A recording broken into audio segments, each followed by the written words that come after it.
So last week, I purchased these two Marsant X e-bikes. Kind of on a whim, to be honest with you. I'd been looking at some Super 73s, and the price point was a bit high for me in terms of wanting to spend $4,000 on an e-bike. And at just over $1,000 with their summer sale, I gotta say, the build quality on these is so fucking awesome.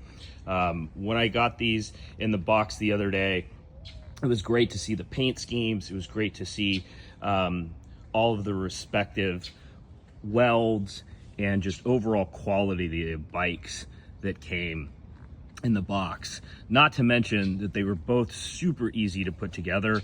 I actually had both of my 8 and my 10-year-olds help me build these. And if you're doing it yourself, you can do it in just under 30 to 40 minutes. They provide all the tools that you need to put the bikes together. And you actually can do it even faster if you're mechanically inclined and you have your own ratchets. It's super, super, super quick. When wanting to turn on the bike, there's a key up here for your main power that you just turn on, and then you simply hold the power button for a couple of seconds over here. But one of the things that I really love about this is that the screen is super bright. Even in direct light, you get all of the respective stats you need. It's a really crisp, clean display. Be able to turn on the headlights, I initially couldn't figure it out, but like a knucklehead, all I had to do was read the manual they provided. And with the simple touch and hold of the power button, you get your lights on, which are indicated here, and you get a super bright LED front light to be able to leverage. One thing is I wanted to mention about build quality is these bikes are a bit heavy, but if you're looking at something that's durable like the Super 73s, you want it a bit heavier because that shows me that they're using premium quality parts and materials. And with these being longer range, it also comes with a bit of a larger battery pack, which I'll show you in a second. Those are pretty easy to get to. Just take your key, go down here, unlock the hatch, and you get access to your battery pack, which is able to be charged either on board through the side port that I'll show you in a second, or you can fully remove the pack and charge it elsewhere in your garage. But over here, you can charge the battery on board. Super simple. A little plug, they provide the charger for you. And the batteries came with about 10% on them. I was able to charge them in a couple of hours, so it was pretty great. The one thing to note here is these aren't the most high-end rear suspension coils. I mean, when you're looking at like a Super 73 that offers you a Fox rear air shock,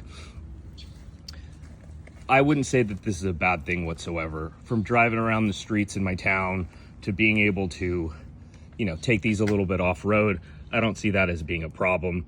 I mean, if you want to do some serious off-roading, I think you got to step up to a bit of a higher e-bike. But then again, you might want to look at a dirt bike altogether. I found the adjustability on these shocks super simple with your standard compression dial. And it actually worked. Sometimes you'll get these compression adjustments on shocks and they won't actually do much for you for either high or low speed compression. I found these to be great. The other thing that I wanted to note here is that the brakes on this bike are Tektro hydraulic brakes. And if you ride mountain bikes or you ride any other bikes, you definitely know this brand. And I think at a price point to see Tektro brakes on an e-bike like this, that's a really, really great value add. Overall, I'm thoroughly, thoroughly impressed with these bikes. I think it's really, really good for the money. It's really great value. The speed on them, if you dial it up to a class 5, will get you about 30 miles an hour. At least that's what I've gotten off the speedometer here. They come in the box set a little bit lower than that, but there's some videos online on how to adjust that.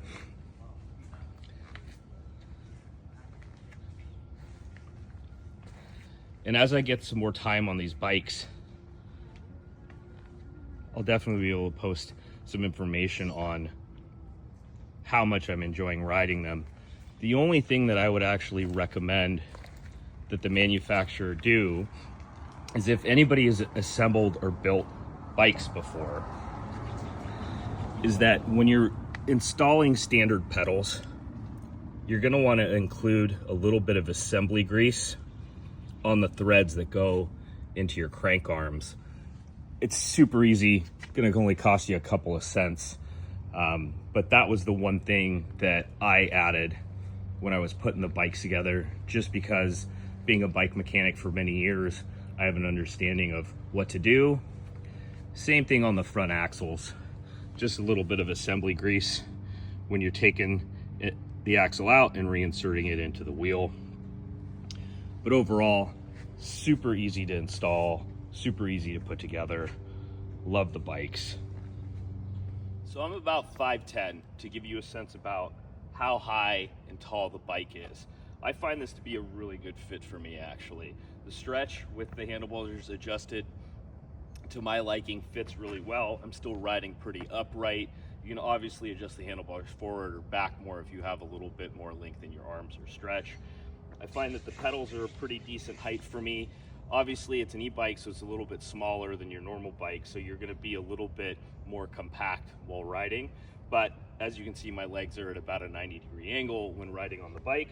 So I find this pretty comfortable overall. I think if you're a lot taller, you might feel a little bit hunched over, but in about that 5'10", 6'2" build, I think you're gonna be pretty great. Throttle response is pretty great when going from 0.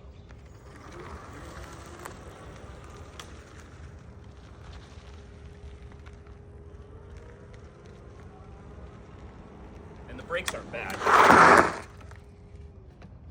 So conclusion is, if you're looking for an e-bike and you're not looking to break the bank, I think the Marsant X Ant6 is a really great choice for you. Obviously this isn't a long-term review, but after spending about a day with both of these bikes, I'd say it's definitely worth the money.